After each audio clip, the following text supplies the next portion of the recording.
지시한 걸 표현을 해줘야 돼. 네, 안녕하십니까. 가톨릭대학교 2020년도 대학별고사 수리 논술 문제를 풀어드리겠습니다. 우선 논제 1부터 보면 타원의 방정식이 나왔죠.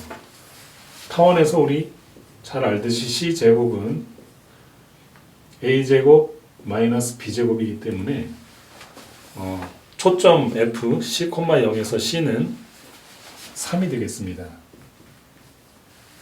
수리 논술에서는 전제 조건을 써줘야 되기 때문에 문제를 잘 보면 C는 양수라는 표현이 있죠. 그래서 괄호 열고 C는 양수 이런 표현 하나 써주면 감점의 확률을 줄일 수 있겠죠.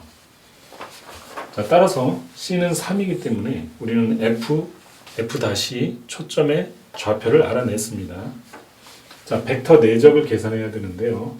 그 전에 A라는 점을 문제에서 줬는데 A를 X1, Y1으로 잡고 시작을 하겠습니다.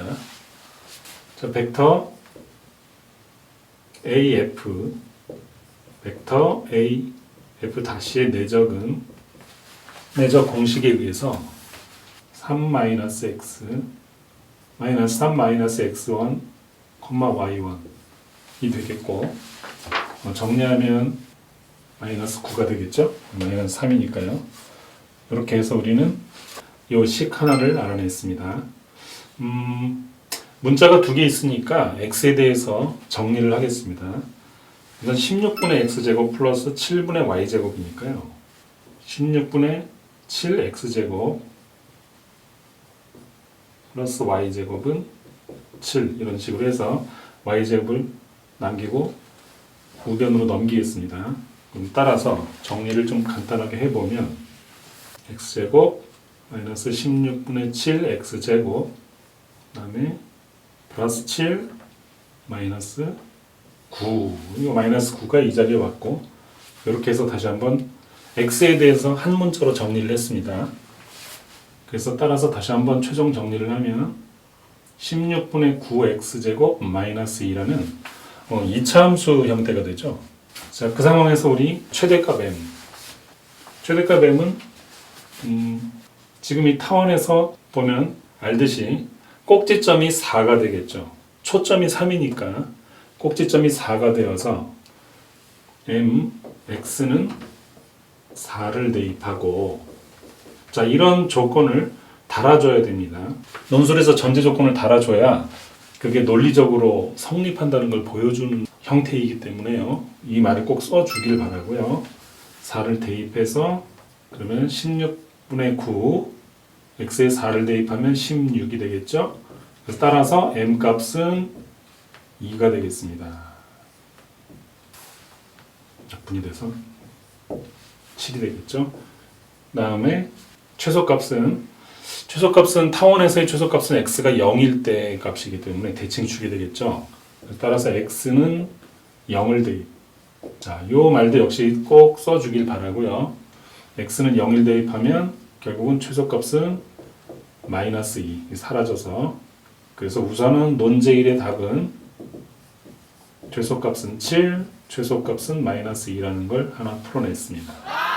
자, 다음 논제 2에서 점 F가 있고 꼭지점이 B, 4,0인 포물선이 Y축과 만난다고 그랬죠. 근데 포물선이 있는 거예요. 조금 여기서 어려운 문제긴 한데 이럴 때는 그림을 그려줘야 됩니다.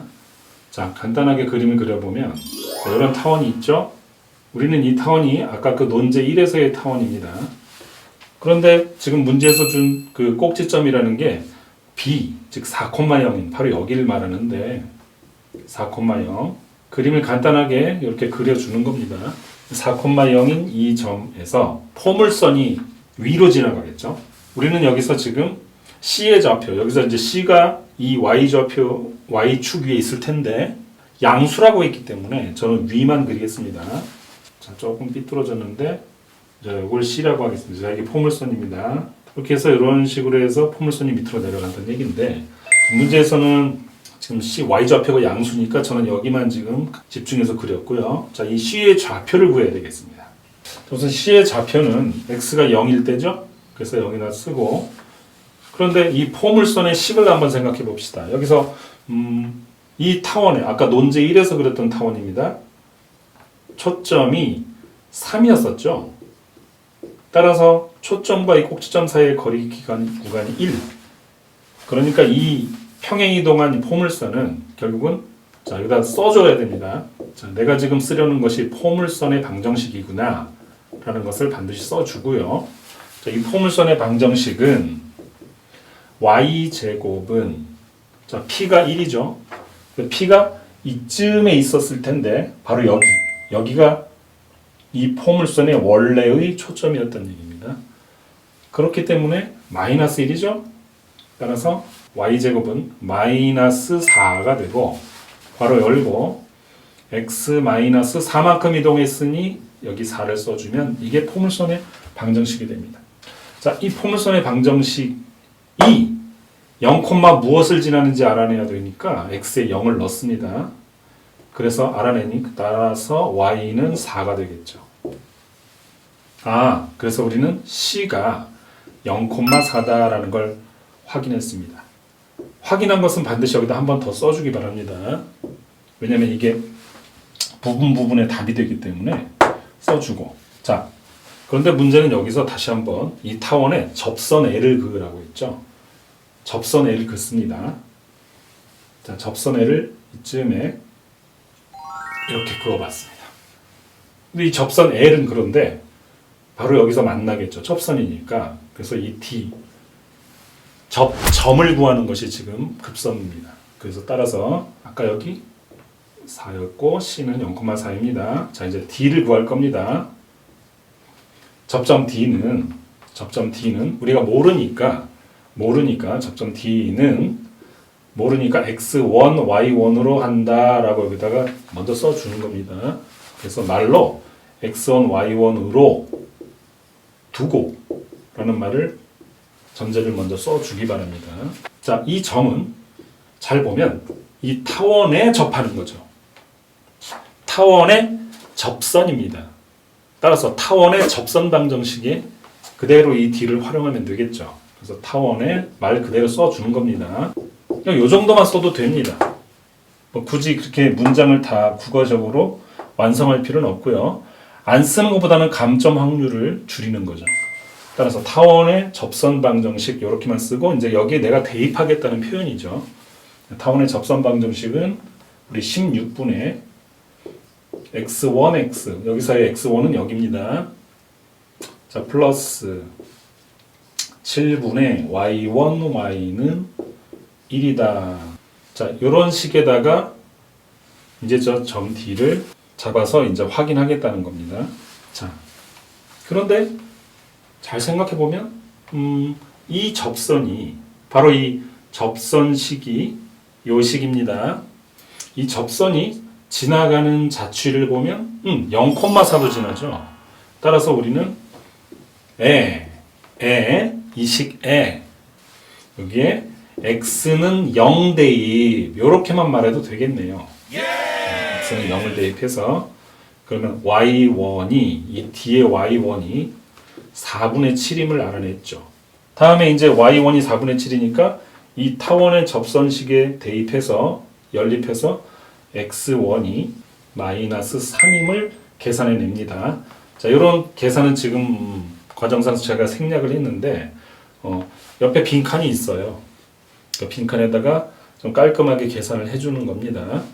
그래서 y는 마이너스 3, 그래서 d는 마이너스 3,4분의 7이었다라고 한 번 더 적어줍니다. 자, 이제 점과 마이너스 3,4분의 7이라는 이 d와 점 d와 아까 우리 그 포물선이 이 접선과 만나는 이 C까지 다 알아냈습니다. 자, 문제에서 이제 물어보는 게 삼각형을 넓이를 계산하라고 하는데요. 줄을 그어 보겠습니다. 자, 요런 삼각형이 되겠죠. 자, 요런 삼각형. 이 삼각형이 되는 거죠. 이 삼각형을 구해라. 넓이를 구해라. 그런데 가만히 보니까 이 삼각형이 지금 어디가 밑변, 어디가 높이로 정해야 될지는 모르겠지만 우리가 고1 고등 수학에서 이런 거 배웠습니다. 한 점과 한 점, 이 점과 자 보세요. 이 직선이 있는 거죠. 이 직선을 좀 연장했다고 치면 이 직선과 이 점 사이의 거리, 한 점과 직선 사이의 거리는 수선의 발을 내려서 생기는 것이니까 그것이 바로 이 삼각형의 높이라고 봐도 되는 거죠. 네, 그렇게 보면 되는 겁니다. 말하자면 이 삼각형의 높이가 수선의 발을 내린다면 뭐 이 정도 해서 여기다 수선의 발이 내려지겠죠. 바로 그 높이. 그것은 결국 여기서 높이, 수선의 발이 없는데 어떻게 높이를 찾지라고 굳이 억지로 생각하지 말고 점과 직선 사이의 거리로 생각하는 거죠. 우리는 이 점 D와, 자 여기다 쓰겠습니다. 점 D와 그 다음에 요 직선, 바로 이 직선인데 이 직선의 식을 우리가 보면 여기 x축이 4,0이고요. y축이 0,4를 지납니다. 그러면 우리 직선의 방정식 x 플러스 y 마이너스 4는 0이라고 잡아낼 수 있겠죠. 그건 어려운 건 아니죠. 그래서 이 점과 직선 사이에 0의 거리가 삼각형 문제에서 준 BCD라고 줬죠. BCD인 삼각형이죠. BCD의 높이다. 높이이므로 이렇게 정리를 하면 충분히 논증력을 확보하게 되는 겁니다. 바로 이런 말 없이 그냥 삼각형 공식을 바로 적용해서 푼다면 그것도 감점입니다. 따라서 이 말 다시 한번 얘기하는데 거리가 이 직선과의 점과 직선 사이의 거리가 높이이므로라는 이 말이 있어야 설득력을 갖는다는 거예요. 수리 논술에서. 자, 그래서 점과 직선 사이의 거리 공식을 쓰겠습니다. 4루트 2분의 21이 되겠죠. 수선의 발을 내렸다고 생각했을 때 이게 바로 이 삼각형의 높이가 되는 이 거리가 4루트 2분의 21이 됩니다. 자, 이제 나머지 밑변만 구하면 되는데요. 밑변 간단하죠? 여기 만약 수선의 발을 내렸다고 치고 여기서부터 여기까지인데 여기서부터 여기나 여기서부터 여기나 같은 한 직선이고 그 다음에 이 삼각형은 엄연히 여기서부터 여기서 그어졌죠. 따라서 여기가 밑변인 거죠. 그런데 이 밑변은 잘 보세요. 자, 여기다 씁니다. 삼각형에 말을 그대로 다 써줘야 돼요. 삼각형의 밑변은 바로 여기일 텐데 밑변은 가만히 보면 여기 바로 수직이고 직각삼각형이라고도 봐도 되고 특수각이라는 말을 써도 되고 특수각이라는 말을 그냥 간단하게 쓰겠습니다. 특수각의 비에 의해라는 말. 자, 우리가 이제 고1 때 배우는 이 특수각 수원에서 배우는 이 과정인데 이런 것도 생략하지 말길 바랍니다. 그래야 논증력을 확보한다고 그랬죠. 무작정 그냥 1대1대 루트 1을 바로 적용하지 말고 논술이기 때문에 써줘야 합니다. 역시 감점을 받지 않는 방법이 됩니다. 특수각 B에 의해 밑변은 저 B, C의 길이가 된다. 뭐 된다라는 서술어까지는 필요 없습니다. BC의 길이다. 길이 여기까지만 쓰고 길이인 4루트 2다. 자, 이렇게 써주면 되겠습니다. 자, 따라서 삼각형 BCD의 넓이는 자, 이게 주어죠. 주어 써줘야 됩니다. 논술입니다. 여기는 넓이는 자 2분의 1 여기서부터는 간단하죠. 4루트 2분의 21 곱하기 4루트 2 해서 정답은 2분의 21이 되겠습니다. 정리를 하면 논제 1과 논제 2에서 전체적으로 제가 이렇게 밑줄을 친 부분들 있죠. 요 밑줄을 친 부분들을 알면서도 귀찮아서 안 쓰거나 평소 쓰는 버릇이 안 돼 있다면 감점받을 확률이 굉장히 높기 때문에 이렇게 연습을 꼭 해 주셔야 합니다. 자, 감사합니다.